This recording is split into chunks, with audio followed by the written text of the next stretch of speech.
Parfois cynique, parfois confiant, mais jamais complaisant. Francis Gosselin.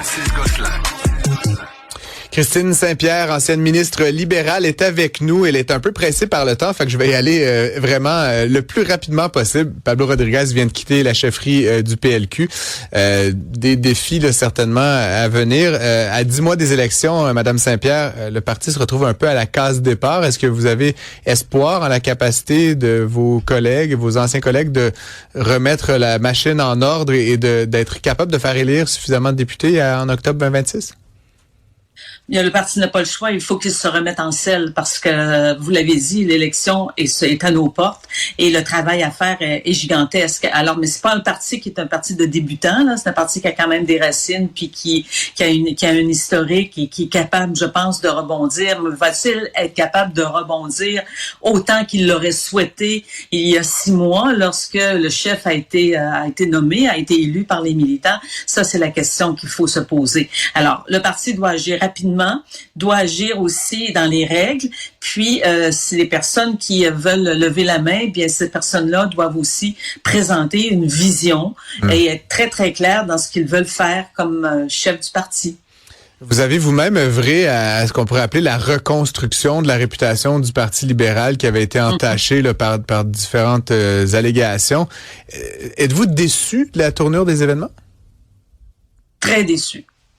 Très déçu parce que les règles ont été clarifiées, il y a des lois qui ont été changées et ces choses-là, ce sont des choses qu'il faut vérifier dans le menu détail.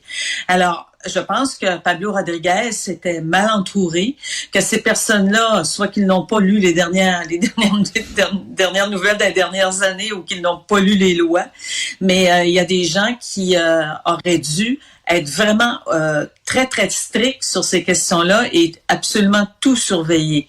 Bien sûr, il peut y avoir des gens qui disent « Ah ben moi, je vais aider », mais tu poses la question, tu dois poser la question. Tu veux aider comment? De quelle manière? Qui va venir à cette soirée-là?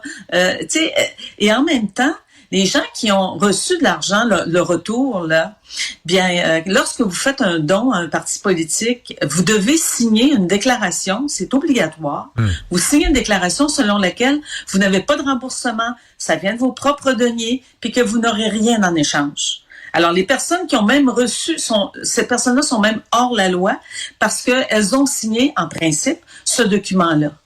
C'est quand même, c'est presque un acte de sabotage. Et là, je parle pas de Pablo Rodriguez, mais de ceux et celles dont on a vu les propos. Évidemment, cet entrepreneur. Je m'explique mal comment on est à la fois fièrement libéral, on organise des soirées de financement, on croit à la cause, puis en même temps, on détruit le socle de légitimité, de démocratie. C'est étrange, non? Des membres libéraux qui nuisent au Parti libéral à ce point, non, Madame Saint-Pierre? C'est très étrange, puis personne n'est au-dessus des lois et toutes les démarches, toutes les gestes qui ont été posés pour assainir ces méthodes-là, la méthode de financement, bien, ça a tellement fait la manchette, ça a tellement fait couler d'encre qu'il me semble que quelqu'un aujourd'hui qui n'était pas au courant, en avril, qui n'était pas au courant de comment ça fonctionne, moi, je vous avoue, je suis renversée. Ça veut dire ça, là, qu'il faut faire de l'éducation, encore de l'éducation. Et pour ce qui est des gens qui veulent se présenter à la chefferie, à la tête d'un parti, parlons des têtes de parti, mais ça vaut aussi pour les partis politiques. Bien, ces gens-là, la première chose que ces personnes-là doivent faire, c'est de s'entourer d'une personne qui va surveiller toute la question du financement dans le menu détail. Et est-ce que Pablo Rodriguez avait pris cette précaution-là? Bien, l'avenir va nous dire que probablement non, elle a fait confiance. Puis la personne qui avait cette tâche-là a fait confiance. Puis il y a pas eu autrement dit, il n'y a pas eu de surveillance. Et ce qui est malheureux, c'est que là, les enquêtes sont en cours. Donc même, la stratégie politique, ça serait évidemment organiser une course à la chefferie, trouver une nouvelle personne pour piloter le parti jusqu'aux élections. Mais il y aura d'autres mauvaises nouvelles peut-être qui vont sortir au cours des prochaines semaines et des prochains mois à mesure qu'on fait la lumière là, sur ces événements-là. En termes de calendrier politique, c'est quand même pas idéal, on va dire ça comme ça, Madame Saint-Pierre. Oui, en effet, il y a peut-être, des nuages, mais je pense que les nuages sont moins gros que le nuage qui était au-dessus de la tête de Rodriguez et de son organisation. Parce que ce qu'on comprend, ce qui sort dans les médias, ce que le Journal de Montréal a publié, c'est que tout tourne autour de la campagne au leadership de Pablo Rodriguez, et ce n'est pas le Parti libéral du Québec lui-même qui est sous enquête. On va voir, peut-être qu'il y a des choses qui vont sortir, qui vont me faire dire le contraire, mais pour le moment, on sent que c'est concentré sur cette activité-là. Alors, pour le Parti libéral, bien sûr, la marque est entachée, là. C'est de reprendre, il faut reprendre le bâton du pèlerin, l'intégrité, c'est majeur. Il y a des gens qui l'ont à cœur au sein du caucus et qui vont être vraiment stricts sur ces questions-là. Puis je pense que là, il y aura rien, on pourra rien pardonner. Il faut que ça soit vraiment là, tolérance zéro. Absolument.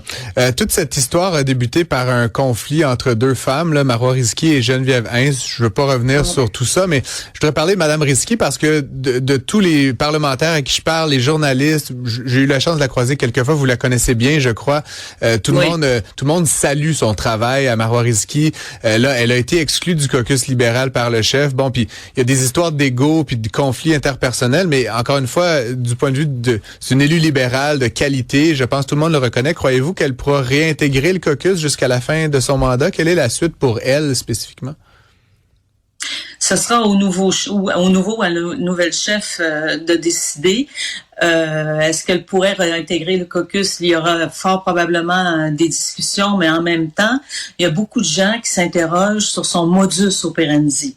Elle a manifestement découvert des choses qui ont mené à ce que l'on sait aujourd'hui, plusieurs enquêtes.